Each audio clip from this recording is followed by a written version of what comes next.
Can you believe that Jamie Oliver put asparagus in his fried rice? That is tripping. I'm gonna make some dope fried rice. Let's go. What's going on, y'all? It's Ribs from Hater Cooks. Today we're making fried rice. Fried rice is dope because it's easy and you can use anything you've got in your fridge, except asparagus. So the most important thing about fried rice is the actual rice. You don't need anything fancy. Doesn't matter what you use. Even brown rice, that stuff's nasty, but whatever. If you want to use it, go ahead. Today I'm using sushi rice, and it's leftover rice that I made last night. This sushi rice, as you can see right here, is nice and dry and it's got some good texture and basically, you know, nothing crazy. It's very simple. The next important thing about fried rice are the actual veggies that you put in the rice itself. So today I'm using a couple different things. I've got some red onion here, some chopped leeks, a little bit of chili. It's not too spicy, but you can use whatever you can handle. A little bit of chopped garlic, some cilantro to finish, and that's about it. The last component that matters for your fried rice is the protein. So today I'm going to be using a little bit of this. We got a little bit of shredded chicken here. It's actually left over from when I made my previous video of chicken wings, which I'll link right above here. But this chicken is already cooked. I just shredded it up into little morsels, and basically I'm going to toss this into the rice to give it a nice punch and to fill out the protein requirement. So how can I forget? I'm over here talking about everything else, acting like that's all I need. Nope, I'm missing something. Of course you need the dressings. So to start out, we got this right here. Soy sauce is quite important, and honestly, it's the main flavor that you're gonna have in your rice. This is light soy sauce, but you can use whatever soy sauce you got. I also like to use dark soy sauce. This stuff's a bit special, and the reason I like it is because it's very strong, and it also gives your rice some strong color.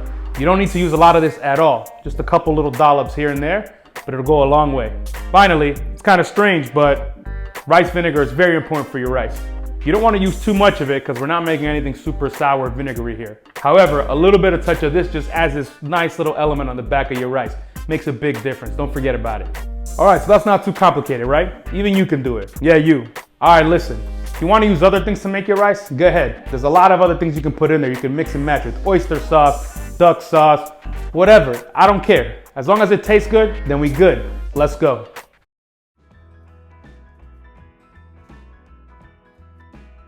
Veg-wise, there's bits and pieces of tatty stuff. So I've got 2 little asparagus spears here. There's a bit more.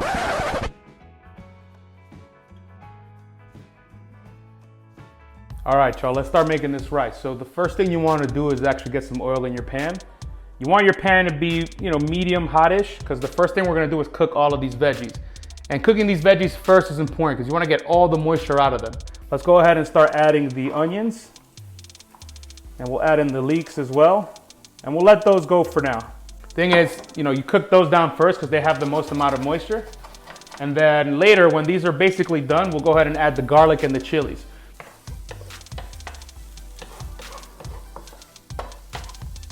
So I sorted out the onions and the leeks, getting some of that excess moisture from inside. We got some color on them too, and that's good stuff because that means we're browning a bit, that Maillard reaction. That's where the flavor is. We're actually gonna add our garlic and our chilies right now, and that'll go for about another minute just to get those getting some Maillard on them as well. Just a little hint of color. And again, we don't want to cook this too much because it'll burn. Notice I haven't added any salt and pepper, and the reason is that the soy sauce and the other liquids that we're going to use to season the rice, that has plenty of flavor. Now that our veggies are doing pretty good, we're going to go ahead and add the chicken as well. We already shredded the chicken into small pieces, and that's because we get a lot more surface area on each individual piece, thus more flavor around the whole chicken. Chicken's looking real good now that we added it in here. It's browning up nicely and it's releasing some of the fat from the skin. Yeah, I kept the skin on there because that's where all the flavor is as well, so why take it off of the chicken? Once you add the rice, you want to make sure that you chop it up a bit because old rice gets a little bit of clumps in here. So you got big pockets of balls of rice. You don't really want that. You want to spread it out so that eventually when you add the liquids, everything gets coated evenly. So that's what I'm doing right now. You can even press on it as well with a spoon, just to make sure. So keep stirring and ensure that everything mixes up nicely. And then we're getting closer to adding the liquids. Man, this rice is looking so good already. It's puffed up a bit because it sucked up a lot of the grease that was in the bottom of the pan when I was sauteing the other stuff. And it's already getting some color too. This is exactly what you want to happen. This is the good stuff right here. So let's go ahead and add our liquids now to this. We're gonna start out with the light soy sauce. I would say this is probably the ingredient you're gonna use the most of, so we're gonna do about a tablespoon. So I'll fill up my tablespoon right here and then voila. You hear that sound? That's what you wanna hear. Next thing we're gonna do is we're gonna add in some dark soy sauce. And I'm actually gonna use 1 teaspoon of this, because again, this stuff is pretty potent. And you'll instantly notice once you add this in here that your rice is gonna get much darker when you mix it up. And lastly, we're gonna go ahead and add the rice vinegar. Remember, don't go hard with this. You go ham and you're gonna ruin the rice. It's gonna get sour. You don't want sour rice, that just doesn't taste good. So just a little bit here. I think this is, actually that's half a teaspoon. So we'll go ahead and pour that in here first. Oop, I did a little bit more than that, but that's all right. I didn't go too hard. That's why you should do it that way, because if you do it the other way where you just pour the bottle, guarantee you something's gonna happen. You're gonna mess it all up. Go ahead and start tossing. You wanna toss evenly here, because you want everything to mix very nicely. I didn't mention this earlier, but it's important to use a shallow pan that's very wide.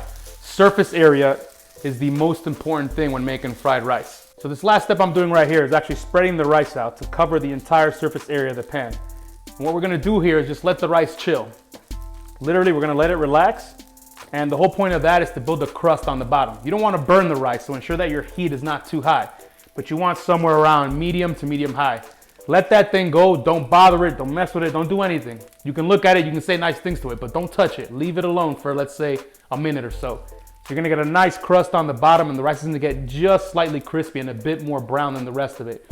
Once you do that, you let it go, then we're gonna be good to start eating this rice. Yo, forgot to tell you about one specific ingredient, the egg. Can't forget the egg, that's essential to fried rice. So what you wanna do is dig a well in the middle of your rice, kind of just create a little opening, crack your egg in there, let it cook, whether you want it completely scrambled or not. The point is you want to let it cook in the middle there, separate from the rest of the rice that's around it. Once the egg gets the almond texture, then you can go ahead and incorporate it with the rest of the rice. At that point, you're getting it to be combined with the rest of it. But until that point, let it sit in the middle and cook.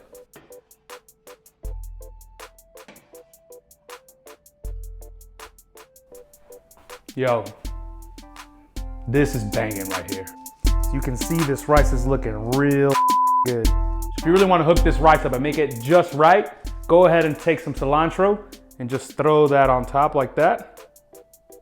And the last thing you want to do, this is a secret ingredient, don't tell nobody. If you want to take this rice to the next level, get some chili oil, the really good Chinese stuff. Just go ahead and take a nice spoonful of that and drizzle it all over your rice. Chili oil will give you that nice little kick at the end of your rice to really bring it to the next level. Yo, so if you like this video, please go ahead and drop me a like. And if you've got something to say about this rice or me or whatever you want, definitely go ahead and drop a comment down below as well. Every single week, I plan to drop a new video about a different recipe. So go ahead and subscribe so you don't miss a thing. I'm gonna eat this rice now. Peace out, y'all. Oh yeah, that's pretty good.